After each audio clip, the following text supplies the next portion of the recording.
ایک بھائی عرب شریف سے کہ وضو کرتے وقت لوگ جرابوں پر مسح کر لیتے ہیں، اور اسی طرح کا حضور ایک سوال ہمارے پاس ہے، کین وی میک وضو وداؤٹ ریموونگ ساکس؟ یہ ہیں ہمارے اسلام بھائی اٹلی سے، تو کیا فرماتے ہیں اس حوالے سے کہ جرابوں کے جرابیں جو عام جرابیں سوتی اور اونی جرابیں ان پر تو مسح کرنا جائز نہیں ہے. ٹھیک ہے، اگر کوئی کرے گا تو ان کا وضو اس طریقے سے درست نہیں ہوگا، بلکہ پاؤں دھونا لازمی ہے اس صورت میں. جو کپڑے سے بنی ہوئی ہوتی ہیں یا سوتی اونی جو بنی ہوتی ہیں. البتہ چمڑے کے موزے وغیرہ بھی ملتے ہیں اور لوگ پہنتے بھی ہیں. اگر واقعی ایسے ہیں تو اس کی پھر اپنی شرائط ہیں، اس کے مطابق اگر وہ موزہ پورا اترتا ہو، پھٹا ہوا بھی نہ ہو، پاؤں سے صحیح طریقے سے چپک جاتا ہو، چلنے میں بھی بآسانی پاؤں کے ساتھ ہی رہتا ہے، تو ان شرائط کے پائے جانے کہ اگر ان صفات پر وہ موزہ ہے تو اس پر مسح کرنا جائز ہے. جبکہ باب وضو ہو کر پھر موزہ پہنا جائے، یا کم سے کم پاؤں دھو کر پہن لیں، اور پھر پہننے کے بعد حدث میں مبتلا ہونے سے پہلے پورا وضو اپنا کر لیا جائے. ٹھیک ہے.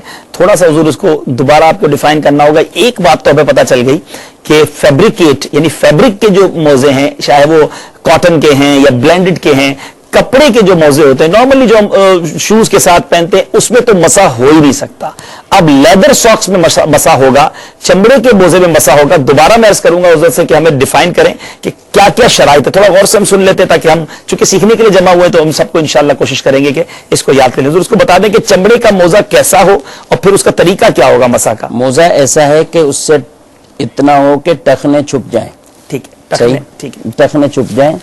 اور دوسرا یہ ہے کہ پاؤں کے ساتھ چپٹا ہوا ہو. ٹھیک ہے، یہ بھی موزے کے صفات میں سے ٹھیک ہے. چمڑے کا ہو تو ایسی صورت میں اس پر وضو کر سکتے ہیں. اور اس کا طریقہ یہ ہے کہ آپ پہلے وضو کریں، پھر وہ موزہ پہن لیں. ٹھیک ہے. اب موزہ پہننے کے بعد جب پہلی دفعہ آپ کا وضو ٹوٹے گا، ٹھیک ہے، وضو ختم ہوا ٹوٹا، تو اس وقت آپ کا ٹائم شروع ہے.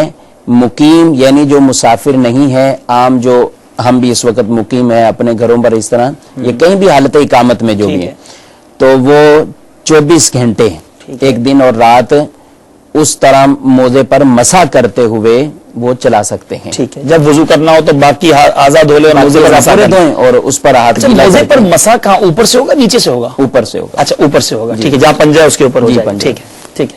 تو یہ تو مقیم کے لیے ہو گیا. مسافر کے لیے کیا کچھ فرق ہے؟ مسافر کے لیے 3 دن کی. اچھا، ان کے لیے 3 دن کی رعایت ہے. لیکن یہ بڑی اہم بات آپ نے بتائی کہ وضو کر کے پہننا ہوگا. بے وضو پہن لیا تو اب مسح نہیں ہو سکتی. ہاں، ایک اور طریقہ آپ نے بتایا کہ پیر دھو کر پہن لے اور وضو ٹوٹنے والا کوئی عمل ہونے سے پہلے وضو کر لے جلدی سے. پاؤں دھو لیے، وضو تو نہیں ہوگا نا، پھر پاؤں دھو لیے. ٹھیک ہے. تو پاؤں دھونے کے بعد اب وضو ٹوٹا نہیں ہے ابھی اس کا، تو اس کے بعد اس نے چہرہ بھی دھو لیا اور مسح بھی کر لیا، سر کا ہاتھ بھی دھو لیا، یعنی جو اعضاء وضو ہیں وہ دھل گئے. تو اس کا وضو پورا ہو گیا. ٹھیک ہے. اب اس کے بعد وہی اس کا قانون شروع. اس کے بعد وہی ہے، جب پہلی دفعہ اس کو حدث ہوگا، پہلی دفعہ وضو ٹوٹے گا وضو، تو اس کے بعد اس کی میعاد شروع ہو جائے گی. یعنی 24 گھنٹے یہ دیگر جتنی بار بھی وضو کریں، نماز وغیرہ پڑھنی ہو تو یہ مسح کر سکتے ہیں. ماشاءاللہ، یہ بڑا اہم ٹاپک ہے. بیرون ملک والے اور بالخصوص جب بہت زیادہ ٹھنڈ پڑتی ہے، جن ملکوں سے ہمیں کالز بھی آ رہی ہیں، تو ان کو واقعی ضرورت پڑتی ہے، لیکن یہ سیکھا ہوا نہیں ہوتا ہم نے.